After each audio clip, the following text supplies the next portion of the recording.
Hi everyone. देखो, आज इस वीडियो के अंदर हम बात करेंगे जो अपना सेठ जीएस मेडिकल कॉलेज है ना मुंबई के अंदर, तो उसका एमबीबीएस का 2025 एडमिशन प्रोसेस के लिए जितनी इन्फॉर्मेशन आपको रिक्वायरमेंट होती है ना, जैसे कि फी स्ट्रक्चर क्या रहेगा कैटेगरी के हिसाब से, स्टेट काउंसलिंग के बच्चों के लिए, साथ ही साथ जो बच्चे ऑल इंडिया कोटा के थ्रू एडमिशन करके महाराष्ट्र स्टेट में इस कॉलेज के अंदर एमबीबीएस का डिग्री कंटिन्यू करेंगे, उसके लिए क्या फीस रहेगा। देन उसके बाद डॉक्यूमेंट आपको कौन कौन से रिक्वायर्ड है all India quota, state quota के अंदर से कैटेगरी के हिसाब से। देन उसके बाद हम बात करेंगे कि टोटल इनटेक कैपेसिटी कितना होता है, उसमें से 15% ऑल इंडिया कोटा की सीट कितनी होती है, स्टेट कोटा की सीट कितनी होती है, और स्टेट कोटा के अंदर कैटेगरी के हिसाब से कितनी सीट होती है, यानी कि एससी कैटेगरी के लिए कितना होता है, एसटी कैटेगरी के लिए कितना होता है, ऐसा करके जितनी भी स्टेट कैटेगरी है ना सबके सीट की हम डिटेल में बात करेंगे। देन उसके बाद इस कॉलेज का एक्सपेक्टेड कट ऑफ जो 2025 के लिए क्या जा सकता है, साथ ही साथ लास्ट ईयर का NEET score all India rank कितना था जो कि यहाँ पर अलॉटमेंट हो गया था, तो उसकी पूरी डिटेल जानकारी हम इस छोटे से वीडियो के अंदर डिस्कस करेंगे। साथ ही साथ बाकी के कॉलेज के भी मैंने वीडियो अपलोड करके रखे, तो आप चैनल के प्लेलिस्ट में जाके एमबीबीएस बीडीएस वाला सेक्शन देख सकते हैं। वहां पर आपको एमबीबीएस बीडीएस के बाकी स्टेट के या फिर महाराष्ट्र स्टेट के अदर जो भी कॉलेज है ना उनकी भी डिटेल इन्फॉर्मेशन जरूर मिल जाएंगी। देखो, अभी स्टार्टिंग में हम बात करेंगे कि जो अपना सेठ जीएस मेडिकल कॉलेज है ना मुंबई के अंदर, तो इसका फर्स्ट ईयर का एमबीबीएस का फी स्ट्रक्चर क्या था 2024 के लिए। साथ ही साथ एक बात ध्यान रखना है कि 2025 के लिए फीस यहाँ से 3% इंक्रीज होता हुआ भी आपको देखने को मिल सकता है। देखो, अगर सबसे पहले अगर हम बात करें यहाँ पर आपको एडमिशन कोटा मिल जाएगा, उसके बाद स्टूडेंट की कैटेगरी मिल जाएगा और फीस आपको यहाँ पर नजर आ जाएगी। और जब आपका अलॉटमेंट हो जाएगा तब आपको फीस जो है ना यहाँ पर ऑनलाइन या फिर ऑफलाइन कैश में पे नहीं करनी होती है, तो आपको एक डीडी बनाकर यहाँ पर सबमिट करना होता है। और डीडी आपको इस कॉलेज का किस नाम से बनाना है, तो डीन सेठ GS medical college payable eight Mumbai, इस नाम से आपको डीडी बनाकर कॉलेज के अंदर फीस सबमिट करनी होती है। चाहे आप कॉलेज ज्वाइन करके बेटरमेंट को जा रहे हो सेकंड राउंड में, या फिर वहां पर अपना रिटेंशन फॉर्म फिल करके एडमिशन कंफर्म कर रहे हो, दोनों केस के अंदर आपको डीडी बनाकर ही फीस सबमिट करना होता है। डीडी क्या होता है आपको मालूम नहीं तो कमेंट बॉक्स में कमेंट करिएगा, हम आपको डीडी के ऊपर भी एक डिटेल वीडियो बनाकर जरूर शेयर करेंगे। देखो, यहाँ पर ऑल इंडिया कोटा की बात करेंगे, यानी कि अगर कोई बच्चा जो कि महाराष्ट्र स्टेट का नहीं है, उसके पास महाराष्ट्र स्टेट का डोमिसाइल नहीं है, एमसीसी का सेंट्रल काउंसलिंग करके अगर एडमिशन लेता है, कोई भी कैटेगरी में आता हो, ओपन कैटेगरी में हो, ओबीसी कैटेगरी में हो, एससी कैटेगरी में हो, एसटी कैटेगरी में हो, ईडब्ल्यूएस फिजिकल हैंडीकैप हो, या फिर उसके स्टेट की कोई अलग कैटेगरी हो, उस कंडीशन के अंदर भी आपको यहाँ पर जितना फीस जनरल कैटेगरी का है 1,44,455 उतना टोटल फीस आपको पे करना कंपलसरी होता है। आपको कोई भी कैटेगरी का बेनिफिट महाराष्ट्र गवर्नमेंट नहीं देगा, क्योंकि आपके पास महाराष्ट्र स्टेट के डॉक्यूमेंट नहीं होते, इस बात का आपको ध्यान रखना है। या फिर कोई महाराष्ट्र स्टेट का बच्चा है लेकिन उसके पास डोमिसाइल छोड़ के बाकी कोई डॉक्यूमेंट है ही नहीं, या फिर फीजे, NTB, NTC, NTD, OBC category में आ रहा है या फिर एसीबीसी कैटेगरी में आ रहा है, लेकिन उसका इनकम अगर 8 लाख से ज़्यादा है तो उस बंदे को भी ये वाला फीस ही लागू हो जाएगा, इस बात का आपको ध्यान रखना है। देन अगर इसके बाद हम थोड़ा सा नीचे देखेंगे तो ऑल इंडिया कोटा आपको यहाँ पर देखने को मिल जाएगा। और जो बच्चे यहाँ पर रिजर्व कैटेगरी के आते हैं ना स्टूडेंट, लेकिन उनके पास महाराष्ट्र स्टेट के कैटेगरी के पूरे डॉक्यूमेंट है, उनके पास डोमिसाइल भी है, तो उन बच्चों के लिए अगर फीस की बात करें तो कोई बच्चा ओपन कैटेगरी में आ रहा है, फिजिकल हैंडीकैप वाला है, तो देन उसको यहाँ पर 1,44,450 रुपीज जो है फीस पेमेंट करना पड़ेगा फर्स्ट ईयर के लिए। या फिर कोई बच्चा है ओबीसी वाला, फीजे, एनटीबी, एनटीसी, एनटीडी में आ रहा है, या फिर ओपन कैटेगरी का है, उसका इनकम 8 लाख से ज्यादा है, तो उस कंडीशन के अंदर उस बच्चे को यहाँ पर जो भी ओपन पीडब्ल्यूडी का फीस मेंशन है ना उतना पूरा का पूरा फीस पेमेंट करना होगा, इस बात का आपको ध्यान रखना है। देन उसके बाद अगर कोई बच्चा यहाँ पर ओबीसी कैटेगरी में आता है, एसटी कैटेगरी में आता है, फीजे, एनटीबी, एनटीसी, एनटीडी कैटेगरी में आता है, तो उसको 16,250 रुपीज टोटल अमाउंट पे करना है, जो कि आपका 1 साल का फीस रहेगा। यही फीस आपका लास्ट ईयर तक कंटिन्यू मिल जाएगा, लेकिन आप महाराष्ट्र स्टेट के बच्चे होने चाहिए, आपके पास पूरे डॉक्यूमेंट होने चाहिए कैटेगरी के, और आपका इनकम जो है लेस देन 8 लाख होना चाहिए। उसके बाद अगर आप एससी कैटेगरी के बच्चे हो, महाराष्ट्र स्टेट के पूरे डॉक्यूमेंट है, स्टेट कोटा की काउंसलिंग करो या फिर ऑल इंडिया कोटा की काउंसलिंग करो, आपको जो फीस देनी है ना लगभग 11,250 रुपीज़ आपको यहाँ पर पेमेंट करना होगा। देन उसके बाद अगर आप ईडब्ल्यूएस के स्टूडेंट हो, आपके पास महाराष्ट्र स्टेट के डॉक्यूमेंट है, तो उस कंडीशन के अंदर आप चाहे ऑल इंडिया कोटा की काउंसलिंग करके एडमिशन लो या फिर चाहे आप यहाँ पर स्टेट कोटा की काउंसलिंग करके एडमिशन लो, आपको जो फीस पेमेंट करना है ना 81,600 रुपीज़ आपको टोटल फीस देनी है 1 साल के लिए, और यही फीस आपका कंटिन्यू आपको लास्ट ईयर तक पे करना होता है। देखो, इन्होंने 2 बार क्यों फीस मेंशन किया है सेकंड एंड थर्ड कॉलम में, क्योंकि जिन बच्चों को एमसीसी की काउंसलिंग करके अलॉटमेंट हो जाएगा ना महाराष्ट्र स्टेट के बच्चों को, तो उनके लिए भी उतना ही फीस रहेगा। साथ ही साथ जो बच्चे स्टेट कोटा की ही काउंसलिंग करके एडमिशन लेंगे ना उनके लिए इतना ही फीस रहेगा, इस बात का आपको ध्यान रखना है। देखो, और एक चीज बन जाती है, जैसे कि अगर कोई बच्चा ओबीसी फिजिकल हैंडीकैप वाला है तो उसको ओबीसी कैटेगरी का ही फीस देना होता है, इस बात का आपको ध्यान रखना है। या फिर कोई बच्चा एससी कैटेगरी का है और पीडब्ल्यूडी के अंदर आता है ना, तो उसको यहाँ पर जो मेंशन फीस है ना पीडब्ल्यूडी का वो नहीं देना होता, उसे उसके कैटेगरी के सामने जो फीस मेंशन है ना वही फीस पेमेंट करना होता है, जो कि इन्होंने यहाँ पर अच्छे से मेंशन नहीं किया है, जो कि मैंने अलग से बात आपको एक्सप्लेन किया है। तो आपको आपके कैटेगरी के हिसाब से फीस देनी होती है, फिजिकल हैंडीकैप के हिसाब से नहीं देनी होती है। यहाँ पर इन्होंने जस्ट ओपन कैटेगरी का बच्चा है और उसके पास फिजिकल हैंडीकैप का भी डॉक्यूमेंट है ना, उस कंडीशन के अंदर भी उसको पूरा पेमेंट करना होगा, यही बात मेंशन किया है।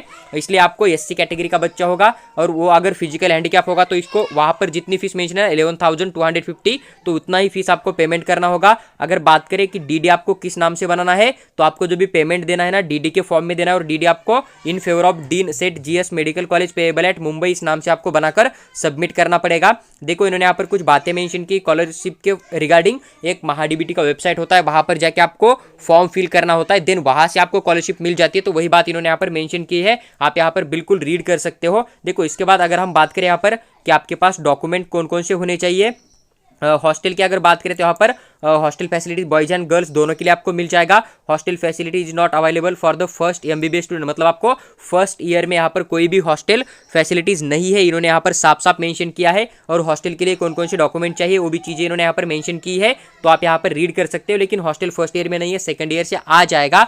देखो इन्होंने फिर यहाँ पर कुछ पॉइंट मेंशन किए होंगे, लेकिन हम बात करेंगे कि यहाँ पर डॉक्यूमेंट कौन कौन से होते हैं। देखो इन्होंने यहाँ पर बॉन्ड भी सर्विस यहाँ पर मेंशन किया है, जैसे कि आपको एक बॉन्ड यहाँ पर सबमिट करना पड़ता है। बॉन्ड क्या होता है, बॉन्ड दो टाइप का होता है। फर्स्ट, अगर आप एडमिशन लेने के बाद कट ऑफ डेट जाने के बाद अगर बीच में कहीं एमबीबीएस का डिग्री कैंसिल करते हो, अपना एडमिशन कैंसिल करने की सोचते हो, तो आपको 10 लाख रुपीज़ का पेनल्टी देना होता है। साथ ही साथ आपका अगर डिग्री कंप्लीट हो जाएगा तो उसके बाद आपको एक सर्विस देनी होती है, 1 साल का यहाँ पर जो है जॉब करना कंपलसरी होता है। तो 2 बॉन्ड आपसे यहाँ पर देखने को मिल जाएगा, तो दोनों आप यहाँ पर बिल्कुल सबमिट कर सकते हो। उसके बाद देखो जो आपको एडमिशन के लिए फॉर्म लेना ना, वो भी फॉर्म इन्होंने यहाँ पर मेंशन किया है। यहाँ पर कुछ इन्फॉर्मेशन फिल करनी होती है, आप यहाँ पर देख सकते हो, या फिर ये जैसा का जैसा फॉर्म है ना मैं अपने टेलीग्राम ग्रुप के अंदर डाल दूंगा, तो वहां से भी आप इसे चेकआउट कर सकते हो। कोई ज़्यादा इन्फॉर्मेशन नहीं फिल करनी होती है। और एक मेडिकल फिटनेस आपको काउंसलिंग के लिए यूजफुल हो जाएगा ना, उसका फॉर्मेट भी इन्होंने इस ब्राउचर के अंदर मेंशन किया, तो यही होता है। इसका आपको प्रिंट आउट निकाल कर उसके ऊपर डॉक्टर का साइन वगैरह लेके आपको वहां पर सबमिट करना होता है काउंसलिंग के अंदर। देखो ये जो पूरी डिटेल इन्फॉर्मेशन है इसके अंदर मेंशन है, तो ये पीडीएफ जो है ना मैं अपने टेलीग्राम ग्रुप के अंदर डाल दूंगा, तो वहां से आप इसे एक बार डाउनलोड करके भी चेकआउट कर सकते हो। देखो अगर डॉक्यूमेंट की बात करें आपको कौन कौन से डॉक्यूमेंट चाहिए, तो जो बेसिक डॉक्यूमेंट आपको काउंसलिंग के लिए इंपॉर्टेंट होते हैं ना, जैसे कि सबसे पहले आपके पास महाराष्ट्र स्टेट का डोमासाइल होना चाहिए। सेकंड डॉक्यूमेंट की बात करें तो जो अपना एससी और साथ ही साथ 12वीं कक्षा की मार्कशीट आपके पास होनी चाहिए। थर्ड, अगर हम बात करें तो अगर आप कैटेगरी के बच्चे हो तो आपके पास कास्ट होना चाहिए, कास्ट वैलिडिटी भी होना चाहिए, और एनसीएल वाला भी डॉक्यूमेंट आपके पास होना चाहिए, इस बात का आपको ध्यान रखना है। देन उसके बाद आपके पास टीसी भी होना चाहिए। उसके बाद आपके पास जो आपने नीट एग्जाम दिया है ना उसका एडमिट कार्ड होना चाहिए, उसका रिजल्ट भी होना चाहिए, और जो आप काउंसलिंग का एप्लीकेशन फॉर्म फिल करोगे ना उसका आपके पास प्रिंट भी होना चाहिए। साथ ही साथ आपको अलॉटमेंट होगा तो उसका अलॉटमेंट लेटर भी आपके पास होना कंपलसरी होता है। अगर आप किसी रिजर्व कैटेगरी में आते हो, विजय, एनटीबी, एनटीसी, एनटीडी में, तो आपके पास इनकम वाला डॉक्यूमेंट भी होना चाहिए, इस बात का आपको ध्यान रखना है। उसके बाद अगर आप नेशनलिटी नहीं रखते हो पास में तो टीसी का एज ए नेशनलिटी आप यूज कर सकते हो। देन उसके बाद आपके पास आधार कार्ड भी होना चाहिए, इसका आपको ध्यान रखना है अच्छे से। और आपके पास पासपोर्ट साइज के फोटोग्राफ होना चाहिए, जो कि आपने नीट यूजी 2025 का एप्लीकेशन फॉर्म फिल करते समय निकाले थे, आपके पास होने चाहिए। साथ ही साथ जो आपको अलॉटमेंट हो गया ना उस जो लिस्ट होती है ना वहां से एक स्क्रीनशॉट निकाल कर भी आप अपने डॉक्यूमेंट के पास रख लीजिएगा। और ये जितने भी डॉक्यूमेंट मैंने अभी आपके साथ शेयर किया ना, पूरे के पूरे डॉक्यूमेंट आपको एक पेन ड्राइव के अंदर पीडीएफ के फॉर्मेट में रखने हैं, जो कि साइज उनका 500 KB से नीचे होना चाहिए, इसका आपको ध्यान रखना है। और वो पेन ड्राइव लेके आपको साथ में कॉलेज के अंदर जाना पड़ेगा। ये देखो हमने अभी बात किया कि कैटेगरी के हिसाब से कितना फीस जाएगा ऑल इंडिया कोटा के बच्चों के लिए। अगर आप स्टेट के बच्चों ऑल इंडिया कोटा की काउंसलिंग करके आते हो तो कितना फीस जाएगा कैटेगरी के हिसाब से, या फिर 85% स्टेट की काउंसलिंग करके जाओगे तो कितना फीस देना होता है, और कैटेगरी के हिसाब से कौन कौन से डॉक्यूमेंट आपके पास होने चाहिए, तो इसकी डिटेल जानकारी मैंने शेयर किया। अभी हम बात करेंगे कि कैटेगरी के हिसाब से यहाँ पर टोटल कितनी सीट होती है, और उसके बाद हम बात करेंगे कि कट ऑफ क्या जा सकता है 2025 के अंदर ऑल इंडिया रैंक के हिसाब से। देखो अभी हम बात करेंगे जो अपना सेट जीएस मेडिकल कॉलेज है ना मुंबई के अंदर, तो उसका टोटल इंटेक कैपेसिटी कितना है और कैटेगरी के हिसाब से स्टेट कोटा के अंदर से कितनी सीट होती है। अगर बात करें इस कॉलेज के चॉइस कोड के बारे में तो 1103 आपको देखने को मिल जाएगा। टोटल इनटेक कैपेसिटी की बात करें तो 250 टोटल सीट है। 38 सीट आपके यहाँ पर जो ऑल इंडिया कोटा होता है ना, एमसीएस के थ्रू काउंसलिंग होती है, तो वहां से फिल किया जाएगा अगर हम बात करें। और बाकी बचे हुआ 85% सीट आपका 85% स्टेट कोटा की काउंसलिंग से फिल होता है। अगर बात करें फर्स्ट एससी कैटेगरी की, तो जनरल के थ्रू आपको यहाँ पर टोटल 16 सीट मिल जाएगा, वुमेन के लिए 9 सीट मिल जाएगा। देखो अब ये जनरल क्या होता है, तो जनरल होता है कि एससी कैटेगरी के अंदर से चाहे मेल हो फीमेल हो, दोनों में से जिनका स्कोर ज्यादा होगा उन्हें अलॉटमेंट किया जाएगा। और वुमन जो होता है ना, वो होता है कि एससी कैटेगरी या फिर किसी भी कैटेगरी के अंदर से जो गर्ल स्टूडेंट है ना, उन्हें ही सीट अलॉटमेंट किया जाएगा, बॉयज को अलॉटमेंट नहीं किया जाएगा। देन उसके बाद अगर बात करें तो ऑर्फन का भी आपको यहाँ पर एक सीट मिल जाएगा एससी कैटेगरी के अंदर से, फिजिकल हैंडीकैप का भी एक सीट मिल जाएगा, और जनरल हिल एरिया के थ्रू आपको एक सीट यहाँ पर देखने को मिल जाएगा। देन उसके बाद अगर हम बात करें एसटी कैटेगरी के बारे में, तो 9 सीट है जनरल का, 4 सीट मिल जाएगा, वुमन का 1 सीट है, फिजिकल हैंडीकैप का और 1 सीट है जनरल हिल एरिया का। देन उसके बाद फीजे कैटेगरी की अगर हम बात करें तो 4 सीट है जनरल का, 2 सीट मिल जाएगा वुमन का। एनटीबी की बात करें तो 4 सीट है जनरल का, 1 सीट मिल जाएगा वुमन कोटा का। एनटीसी की बात करें तो 5 सीट है जनरल का, 2 सीट मिल जाएगा वुमन कोटा का और 1 मिल जाएगा आपको यहाँ पर फिजिकल हैंडीकैप का। उसके बाद अगर हम बात करें एनटीडी वालों की, तो 2 सीट है जनरल का, 1 मिल जाएगा वुमन का और 1 मिल जाएगा फिजिकल हैंडीकैप का। उसके बाद अगर हम बात करें ओबीसी कैटेगरी के बारे में, तो 26 है जनरल का, 11 सीट है वुमन कोटा का, 2 सीट है फिजिकल हैंडीकैप का, 1 सीट मिल जाएगा जनरल हिली एरिया का आपको। और ये जो बहुत सारे सीट आपको नजर आ रहे हैं, तो टोटल सीट है एससी कैटेगरी से लेकर ओबीसी कैटेगरी के आपको देखने को नजर आ जाएगा। दिन उसके बाद लास्ट ईयर जो नया रिजर्वेशन लागू हुआ था ना एसीबीसी वाला, अगर हम उनकी बात करें तो 12 सीट है उनके जनरल के थ्रू, 6 सीट मिल जाएगा वुमन कोटा के थ्रू, 1 सीट मिल जाएगा ऑर्फन का, 1 सीट मिल जाएगा फिजिकल हैंडीकैप का और 1 मिल जाएगा वुमन हिली एरिया का। देन उसके बाद अगर हम बात करें यहाँ पर ईडब्ल्यूएस कोटा का, तो 14 सीट है जनरल का, 6 सीट मिल जाएगा वुमन कोटा का, 1 सीट है फिजिकल हैंडीकैप का। अगर हम जनरल कैटेगरी की बात करें महाराष्ट्र स्टेट के अंदर से, स्टेट कोटा के लिए कितनी सीट है, तो 35 सीट है जनरल कैटेगरी के अंदर से जनरल कोटा की, जहां पर की बॉयज एंड गर्ल्स दोनों को अलॉटमेंट किया जाएगा। 19 सीट है यहाँ पर वुमन कोटा की, जहां पर की जनरल कैटेगरी के गर्ल्स को ही अलॉटमेंट किया जाएगा। देन उसके बाद फिजिकल हैंडीकैप का 3 सीट है, उसके बाद जनरल हिल एरिया का 1 सीट है, वुमन हिल एरिया का आपको 1 सीट देखने को मिल जाएगा। तो लगभग 207 सीट आपके यहाँ पर 85% स्टेट काउंसलिंग के अंदर से कैटेगरी के हिसाब से फिल किया जाएगा। इसके बाद एक अदर रिजर्वेशन होता है, जैसे कि डिफेंस 1 के लिए 2 सीट है जनरल का, 1 मिल जाएगा वुमन कोटा का। डिफेंस 2 की बात करें तो 1 सीट है यहाँ पर वुमन कोटा का। डिफेंस 3 के लिए 1 सीट आपको मिल जाएगा यहाँ पर जनरल के थ्रू। तो टोटल 5 सीट आपके यहाँ पर डिफेंस कोटा के अंदर, डिफेंस 1, डिफेंस 2, डिफेंस 3 के लिए देखने को मिल जाएगा। तो 212 सीट आपका स्टेट काउंसलिंग के अंदर से अलग अलग रिजर्वेशन के थ्रू फिल किया जाएगा। और जो बाकी सीट आपको यहाँ पर देखने को मिल रहा था ना 38 वाला, तो आपका ऑल इंडिया कोटा 15% की काउंसलिंग करके फिल होता हुआ आपको देखने को मिल जाएगा। तो इस कॉलेज का जो सीट मैट्रिक्स था कैटेगरी के हिसाब से, टोटल इनटेक प्लस कैटेगरी को कितनी सीट आ जाएंगी, किस कैटेगरी के लिए, general quota, woman quota, physical handicap, orphan का, तो मैंने डिटेल इन्फॉर्मेशन दिया है। अभी हम बात करेंगे कि एक्सपेक्टेड कट ऑफ जो है ऑल इंडिया रैंक के हिसाब से कितना जा सकता है, कि उतना ऑल इंडिया रैंक आने पर आपको 100% अलॉटमेंट हो जाएगा। साथ ही साथ लास्ट ईयर का all India rank NEET score क्या था उसकी भी इन्फॉर्मेशन आपके साथ शेयर कर दूंगा। अगर बात करें set GS MBBS medical college का कट ऑफ 2024-25 के अंदर क्या गया था, जो ऑल इंडिया रैंक मैं आपके साथ शेयर करूंगा ना, तो ये लास्ट ईयर का राउंड 2 का क्लोजिंग ऑल इंडिया रैंक आपको मिल जाएगा। और अगर 2025 के अंदर आपका इतना ऑल इंडिया रैंक बन जाता है ना, तो आपको थर्ड राउंड तक 100% यहाँ पर सीट अलॉटमेंट होने का चांस बन जाएगा। बस आपका ऑल इंडिया रैंक जो है ना इतना आना चाहिए। नीट स्कोर मैंने लास्ट ईयर का ऐड किया है, आप इसको थोड़ा सा इग्नोर कर दीजिएगा, देखना है तो देखिएगा, अदरवाइज इसे आप पूरा भी इग्नोर कर सकते हैं, क्योंकि इतने कम ऑल इंडिया रैंक के ऊपर इतना ज्यादा स्कोर इस साल नहीं होगा, इस बात का भी आपको ध्यान रखना है।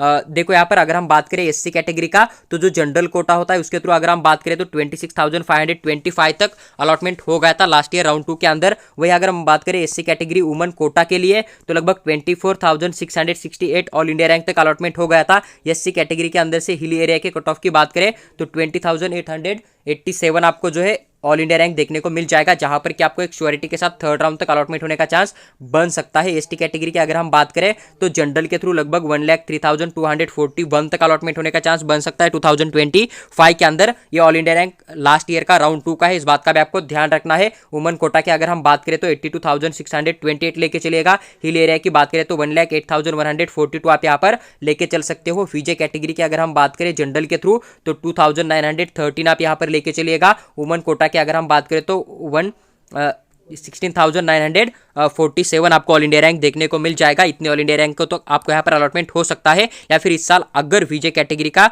कोई बच्चा इतना ज़्यादा स्कोर नहीं कर पाएगा तो उस कंडीशन में ऑल इंडिया रैंक थोड़ा सा आपको कम भी मिल सकता है। एनटीबी कैटेगरी की अगर हम बात करें तो जनरल के थ्रू लगभग 13,899 आपको ऑल इंडिया रैंक लेके चलना है। वुमन कोटा की अगर हम बात करें तो 13,040 आप यहाँ पर लेके चल सकते हो। एनटीसी की अगर हम बात करें तो 8,149 लेके चलेगा। वुमन कोटा की अगर हम बात करें एनटीसी के अंदर से तो 5,017 भी आप यहाँ पर लेके चल सकते हो। एनटीडी कैटेगरी की अगर हम बात करें तो जनरल के थ्रू लगभग 2,607 तक लेके चलेगा। वुमन कोटा के लिए 6,442 तक आप यहाँ पर अपना ऑल इंडिया रैंक लेके चल सकते हो। ओबीसी कैटेगरी की अगर हम बात करें तो जनरल के थ्रू 5,125 लेके चलेगा। वुमन के लिए 5,311 आप यहाँ पर ऑल इंडिया रैंक लेके चल सकते हो। उसके बाद अगर हम बात करें यहाँ पर ईडब्ल्यूएस कोटा का तो जनरल के थ्रू 7,673 लेके चलेगा। ईडब्ल्यूएस वुमन की अगर हम बात करें तो 7,252 तक आप यहाँ पर ऑल इंडिया रैंक लेके चल सकते हो। एसीबीसी कैटेगरी की अगर हम बात करें तो जनरल के थ्रू 6,604 तक लेके चलेगा। वुमन के लिए एसीबीसी के अंदर से 7,598 तक आप यहाँ पर लेके चल सकते हो। ओपन कैटेगरी की अगर हम बात करें तो जनरल के थ्रू लगभग 2,191 ऑल इंडिया रैंक लेके चलेगा। वुमन कोटा जनरल के अंदर से अगर बात करें तो 1,975 के आसपास आप यहाँ पर ऑल इंडिया रैंक लेके चल सकते हो। इतना अगर आ गया तो दिन आपको यहाँ पर श्योरिटी के साथ कॉलेज अलॉटमेंट हो ही जाएगा। स्टेट कोटा के अंदर से अगर हम बात करें जनरल के अंदर हिल एरिया तो लगभग 2,134 तक आपको अलॉटमेंट होने का चांस बन सकता है। या फिर अगर महाराष्ट्र स्टेट के बच्चे इस साल ज़्यादा नंबर नहीं लाएंगे और उनका ऑल इंडिया रैंक कम हो जाएगा तो इस कंडीशन में कट ऑफ 2 to 3,000 नीचे भी आप यहाँ पर कंसिडर करके चल सकते हो। लेकिन इतना अगर आपका बन जाता है तो आपको आंख बंद करके यहाँ पर अलॉटमेंट हो जाएगा। और जो भी यहाँ पर मैंने ऑल इंडिया रैंक ऐड किया था या फिर जो भी नीट स्कोर ऐड किया था ना तो ये लास्ट ईयर का सेकंड राउंड का क्लोजिंग कट ऑफ था। इसका आपको ध्यान रखना है। देखो इस कॉलेज के रिगार्डिंग जितनी इन्फॉर्मेशन आपको रिक्वायर्ड थी, बॉन्ड जो भी था, सर्विस बॉन्ड था, सीट बीच में छोड़ने का बॉन्ड था, तो पूरी डिटेल इन्फॉर्मेशन मैंने शेयर की है आपके साथ। अगर आपको वीडियो अच्छा लगा हो तो लाइक कीजिए और चैनल को सब्सक्राइब करके हमारे साथ बने रहिएगा। साथ ही साथ अगर आपको महाराष्ट्र स्टेट का स्टेट काउंसलिंग जो कि हमारे थ्रू करना है पेड काउंसलिंग में ज्वाइन होके तो आप हमें व्हाट्सएप के ऊपर मैसेज डाल दीजिएगा। वहाँ पर हम आपको पेड काउंसलिंग के रिगार्डिंग पूरी इन्फॉर्मेशन जरूर शेयर करेंगे। साथ ही साथ अगर आपको हर एक PDF जो है फ्री ऑफ कॉस्ट में चाहिए तो आप हमारा टेलीग्राम ग्रुप ज्वाइन करिएगा। वहाँ पर हम आपको सबसे पहले हर एक PDF और आने वाला हर एक अपडेट जरूर शेयर करेंगे।